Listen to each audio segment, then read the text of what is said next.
Presenting Dracula untold.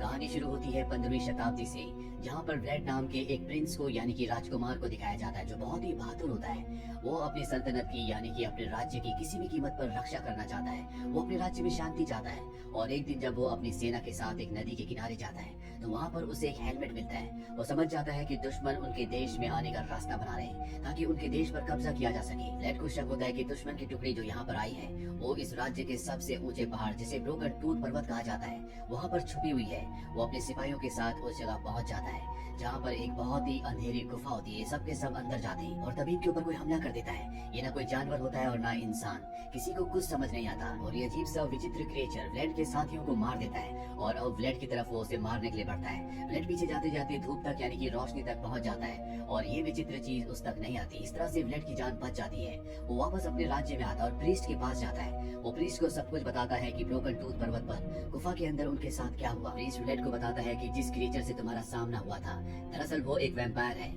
ये कई साल पुरानी बात है जब वो इंसान था और वो शैतान की बातों में आ गया। इस इंसान ने कामयाबी और पावर के लिए शैतान की बात मान ली और अब वो हमेशा के लिए उस गुफा में बंद है। वो तब तक आजाद नहीं हो सकता जब तक उसे उसी की तरह कोई दूसरा इंसान ना मिल जाए जो पावर के लिए और कामयाबी के लिए उससे समझौता करे, उसकी सारी शक्तियां ले ले। ऐसा करने से वो आजाद हो जाएगा और जो इंसान उसकी शक्तियां लेगा वो हमेशा के लिए वैम्पायर बन जाएगा। व्लेड कहता है कि आप इस बात को कभी किसी को मत बताना क्योंकि मैं नहीं चाहता कि हमारे देश के हमारे राज्य के किसी भी इंसान के दिल में डर बैठे। अब कुछ वक्त बीत जाता है और ईस्टर का दिन आता है जब व्लेड अपने परिवार के अपने साथियों के साथ डिनर एंजॉय कर रहा होता है। दूसरे देश का एक सैनिक इनके पास आता है जो देश बहुत ही शक्तिशाली है। हर बार ईस्टर पर और अलग अलग त्योहारों पर व्लेड इस देश को चांदी के सिक्के देता है और इस बार भी वो ऐसा ही करता है। और ये सैनिक बोलता है कि इस बार हमें कुछ और भी चाहिए, हमें तुम्हारे 1000 लड़के चाहिए जिन्हें हम ट्रेनिंग देंगे और अपनी सेना में भर्ती करेंगे। लेकिन व्लेड इसके लिए साफ साफ मना कर देता है और कहता है कि मैं तुम्हारे किंग से बात करूंगा। और अगले दिन वो किंग के पास पहुंच जाता है जिसका नाम मेहमद II है। ये बहुत ही पावरफुल है। व्लेड उसे कहता है कि मैं अपने लोगों को तुम्हें नहीं दे सकता। मेहमद II उसे कहता है कि तुम्हें देना पड़ेगा, हमें तुम्हारे 1000 नौजवान लड़के चाहिए जिसमें से एक तुम्हारा बेटा भी होगा। व्लेड गुस्से में वापस अपने राज्य आ जाता है। यहाँ मेहमद II के कुछ सैनिक उसके बेटे को लेने आए होते हैं जिससे व्लेड को बहुत गुस्सा आता है और वो उन सबको मार देता है। और अब उसे पता है कि उनके देश पर कब्जा होने वाला है। मेहमद II इस बात को कभी नहीं भूल सकता और वो उनके देश पर आक्रमण करेगा। उसे कुछ भी समझ में नहीं आ रहा होता और तभी उसे ब्रोकन टूथ पर्वत के बारे में याद आता है और वो फैसला करता है कि वो ब्रोकन टूथ पर्वत पर जाएगा जहाँ पर वैम्पायर है। और रात को वो उस जगह पहुंच जाता है जहाँ पर वो वैम्पायर से बात करता है और कहता है कि मुझे अपने राज्य को बचाना है, मुझे शक्ति चाहिए। वैम्पायर कहता है कि मैं तुम्हें शक्ति दे सकता हूँ, तुम्हें इस रक्त के कटोरे को पीना होगा जिससे तुम्हारे अंदर 3 दिनों के लिए वैम्पायर की ताकत आ जाएगी। लेकिन अगर तुमने 3 दिनों के अंदर किसी भी इंसान का खून पिया जो कि तुम्हें पीने का बहुत मन करेगा तो तुम हमेशा के लिए वैम्पायर बन जाओगे। मैं इस गुफा से आजाद हो जाऊंगा और इसके बाद दुनिया में वैम्पायर्स बढ़ते ही चले जाएंगे।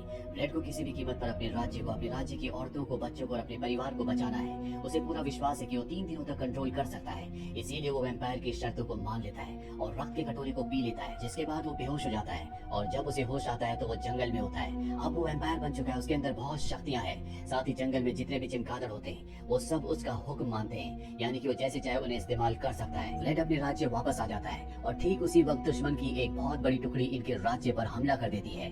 व्लेड के पास इतनी सेना नहीं है कि वो उस टुकड़ी का सामना कर सके, इसीलिए व्लेड खुद ही महल से बाहर निकल जाता है और वहाँ पर जितनी भी दुश्मन देश की सेना होती है उनसे अकेले लड़ना शुरू करता है। एक एक करके वो हजारों सैनिकों को मार देता है। वहाँ पर सिर्फ एक ही इंसान बचता है और वो होता है व्लेड। व्लेड के राज्य की सेनाएं देखकर पूरी तरह से हैरान हो जाती है, लेकिन व्लेड सिर्फ इतना ही कहता है कि इस बारे में मुझसे कोई कुछ नहीं पूछेगा।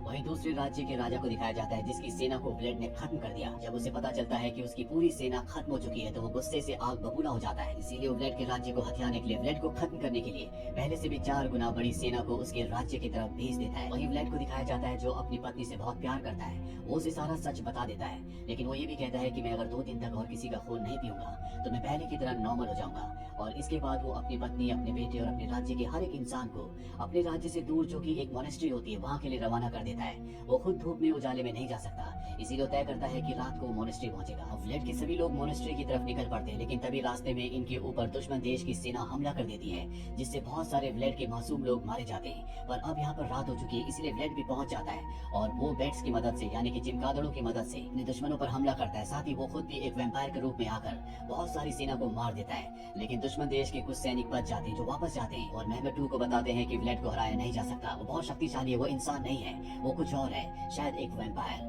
लेकिन मेहमद कहता है कि हमें किसी भी कीमत पर व्लेड को हराना होगा, क्योंकि व्लेड को हराना अब उसकी जिद बन चुकी है। लेकिन सेना ने व्लेड का जो रूप देखा होता है उसे देखकर वो बहुत भयभीत होते हैं। इसीलिए मेहमत 2 अपनी सेना की आंखों में पट्टी बांध देता है ताकि वो व्लेड का भयानक यानी कि वैम्पायर का रूप देखकर ना डरे। और अब उसकी पूरी की पूरी सेना व्लेड के राज्य के लिए कूच कर जाती है। वहीं मोनेस्ट्री में दिखाया जाता है जब व्लेड अपना पैर आगे बढ़ाता है तो धूप की वजह से वो पीछे कर लेता है, क्योंकि वैम्पायर धूप में उजाले में नहीं जा सकते। और प्रीस्ट इस चीज को देख लेता है, वो समझ जाता है कि व्लेड ने वैम्पायर के साथ सौदा किया है।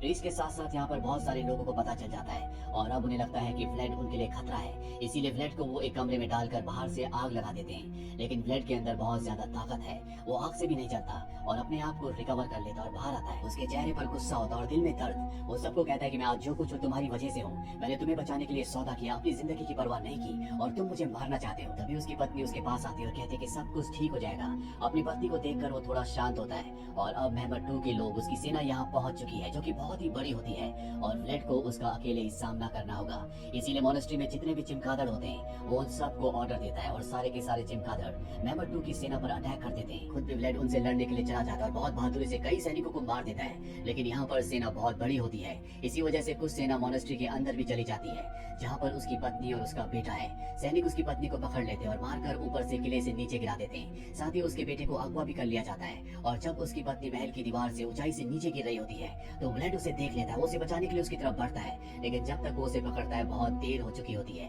उसकी पत्नी अपनी जिंदगी की आखिरी सांसें ले रही है। वो व्लेड से कहती है कि तुम मेरा खून पी लो, तभी तुम हमारे बेटे को बचा पाओगे, क्योंकि आज व्लेड की शक्तियों का आखिरी दिन है। अगर आज उसने ये खून नहीं पिया तो कल वो नॉर्मल इंसान बन जाएगा और कभी अपने बेटे को बचा नहीं पाएगा। ये सुनकर व्लेड की आंखों में आंसू आ जाते हैं, क्योंकि आज के बाद वो कभी भी नॉर्मल इंसान नहीं रहेगा। उसे ना चाहते हुए भी अपनी पत्नी की बात माननी पड़ती है। वो उसका रक्त पी लेता है और अब वो हमेशा के लिए एक वैम्पायर बन चुका है। व्लेड देखता है कि उसके बहुत सारे सैनिक मर रहे हैं, इसीलिए उन सबको वो अपना रक्त पिला देता है, जिससे वो सब भी वैम्पायर बन जाते हैं और अब इस सब के सब दुश्मन की सेना पर हमला कर देते हैं। पर अब उजाला होने वाला है और उजाले में वैम्पायर नहीं लड़ सकते। इसीलिए व्लेड अपनी शक्तियों से आसमान में घने काले बादल ले आता है, जिससे सूरज की रोशनी धरती तक नहीं पहुंचती और वैम्पायर को इसका कोई असर नहीं होता, यानी कि वो अब भी लड़ सकते हैं। वो दुश्मन की सेना को खत्म करना शुरू कर देते हैं। वहीं व्लेड मेहमत 2 के खेमे में पहुंच जाता है, जहाँ पर उसने चारों तरफ चांदी के सिक्के बिछा रखे होते हैं, जिसके रिफ्लेक्शन से रोशनी होती है। साथ ही चांदी से वैम्पायर्स की पावर्स कम हो जाती है। अब वो लगभग एक नॉर्मल इंसान की तरह हो चुका है। साथ ही मेहमत 2 के पास जो तलवार होती है वो भी चांदी की होती है। वो उससे व्लेड पर हमला करता है। वो व्लेड पर पूरी तरह से हावी हो जाता है और वो जब व्लेड को मारने वाला होता है कि व्लेड अपनी शक्ति का, अपनी अंतरात्मा का इस्तेमाल करके मेहमत 2 को खत्म कर देता है और इसके बाद अपने बेटे को खेमे से बाहर लाता है, जहाँ पर उसके सभी वैम्पायर साथी होते हैं। वो उनसे पूछता है कितने लोग बचे। वो बताते हैं कि अब कोई भी इंसान नहीं बचा, सिर्फ तुम्हारे बेटे के अलावा। वो समझ जाता है कि ये लोग उसके बेटे को, यानी कि सब वैम्पायर्स उसके बेटे को भी मारना चाहते हैं, क्योंकि वो इंसान है। लेकिन जो उसके बेटे की तरफ बढ़ता है व्लेड उसे मार देता है, जिससे बाकी सभी वैम्पायर्स डर जाते हैं। यहाँ पर अब प्रीस्ट भी आ जाता है। व्लेड प्रीस्ट से कहता है कि मेरे बेटे को यहाँ से दूर ले जाओ, पर वो जानता है कि वैम्पायर्स उसके बेटे को और प्रीस्ट को यहाँ से जाने नहीं देंगे। इसीलिए वो अपनी शक्ति से जो आसमान में काले बादल लेकर आया था, जिससे अभी भी रात है, वो उन बादलों को वहाँ से हटा देता है, जिससे चारों तरफ धूप की रोशनी फैल जाती है और यहाँ पर जितने भी वैम्पायर्स होते हैं वो सब के सब जलना शुरू हो जाते हैं, जिसमें खुद व्लेड भी होता है। और इस तरह से सभी वैम्पायर्स का खात्मा हो जाता है। व्लेड का बेटा अपने पिता को मरता हुआ देखकर बहुत दुखी होता है। प्रीस्ट इसके बाद व्लेड के बेटे को राज्य ले आता है। सबको पता है कि व्लेड ने अपनी जान देकर अपने राज्य की रक्षा की है, इसीलिए उसके बेटे को उसकी गद्दी दे दी जाती है, यानी कि अब वो यहाँ का राजा है। वहीं प्रीस्ट उस जगह जाता है जहाँ पर व्लेड की बॉडी होती है। वो उसकी बॉडी को छांव में लाता है और अपना रक्त उसके मुंह में डालता है, जिससे व्लेड एक बार फिर से जिंदा हो जाता है। और इसी के साथ ये कहानी यहीं पर खत्म हो जाती है। ये फिल्म ईयर 2014 में रिलीज हुई थी। IMDb पर इसकी रेटिंग है 6.2। इस फिल्म का बजट था $70 मिलियन और बॉक्स ऑफिस पर इसने कमाई की थी $217 मिलियन की। उम्मीद करते हैं कि ये कहानी आपको पसंद आई होगी।